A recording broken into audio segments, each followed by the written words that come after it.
Hey folks, it's Justin with EcoTrappers. If you guys want to learn some simple ways to trap possums, stick around. Possums are probably about the most misunderstood and misspelled animals in Georgia, but they're very, very beneficial. I like possums a lot because they eat a lot of ticks.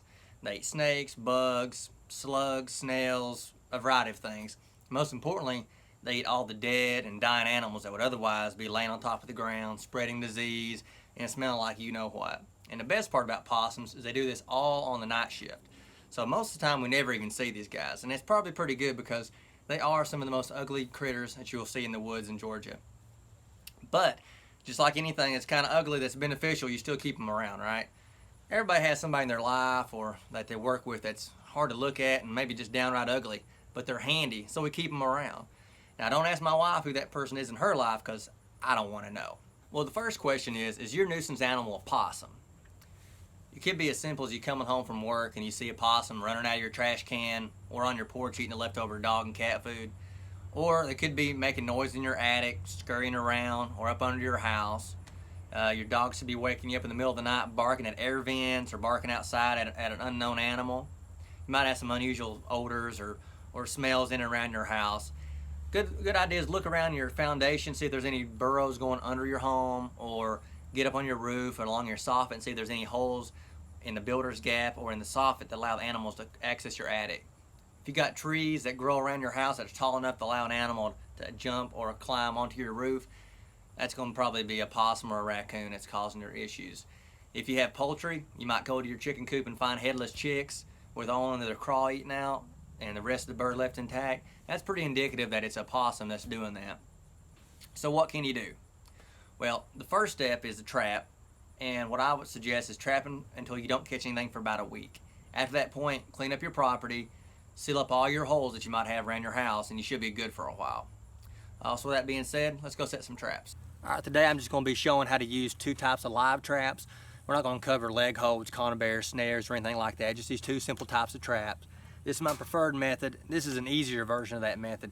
This is a Have a Heart brand. It only requires one motion. Lean the handle back and the trap's set. Add your bait and wait. That's it. This is my preferred method of trapping. It has a little safety catch here to keep an animal from pushing out.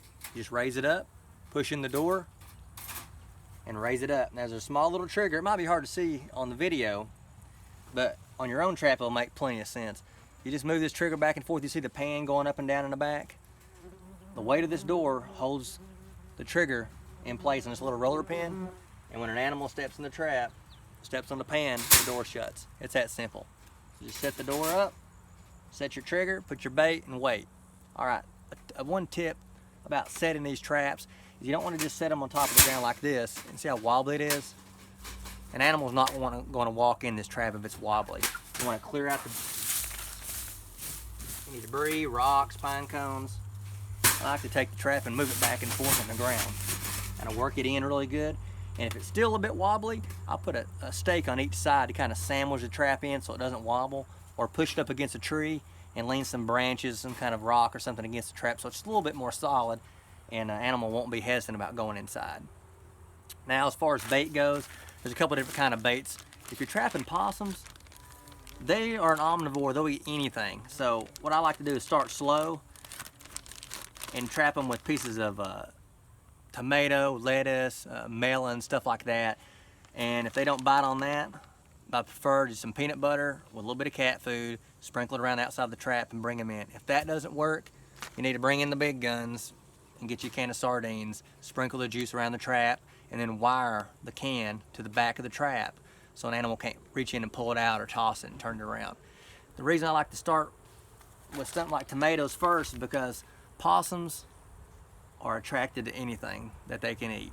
And so you don't want to use sardines to start bringing in feral cats and coons and skunks from the neighbor's house or down the road. You want to catch the animal that's causing you problems.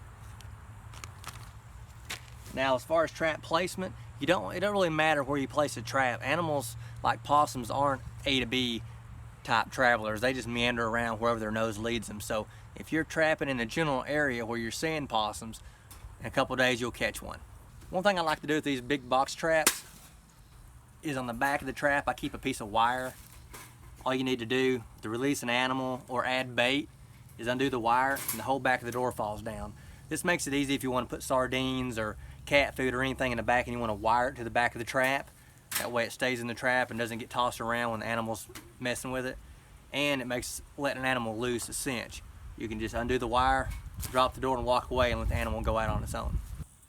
Okay, we got both traps set. We got this one down here with a little bit of peanut butter and cat food, and I got the larger trap set up top with some recently dead chickens, so hopefully that'll attract an opossum between the two.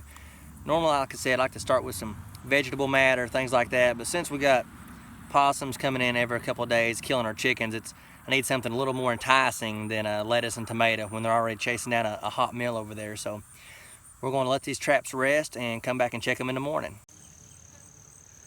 All right, good morning. We got one in the trap. He's a smaller one. I really doubt that he's been the one responsible for killing most of the chicks. We'll check the other trap here in a minute. Hopefully we got a bigger one and we could keep the chicks safe for at least a couple more weeks before any more of these guys move in. Here we are at trap number 2. I believe this is probably my chicken killer. He's a little bit bigger than the other one, so I think he's probably doing most of the damage. Remember, I caught this one on peanut butter and I caught the smaller one on part of a dead chicken. So possums, they'll pretty much eat just about anything.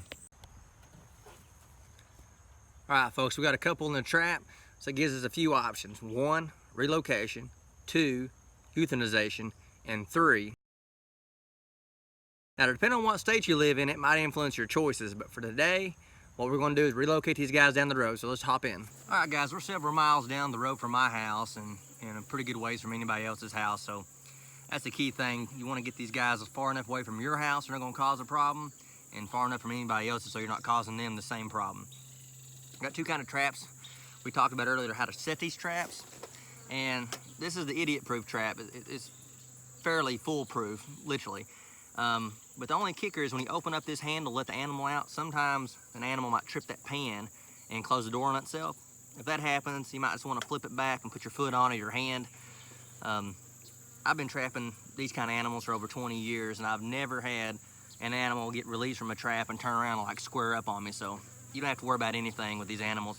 Once you open the door, they're going to hightail it into the bush. So let's let the first one go. Now, so he's a little bit scared. He's going the opposite way. So when that happens, you just want to tap on the other side of the trap. Just spook it a little bit. And give him a second, he'll run out.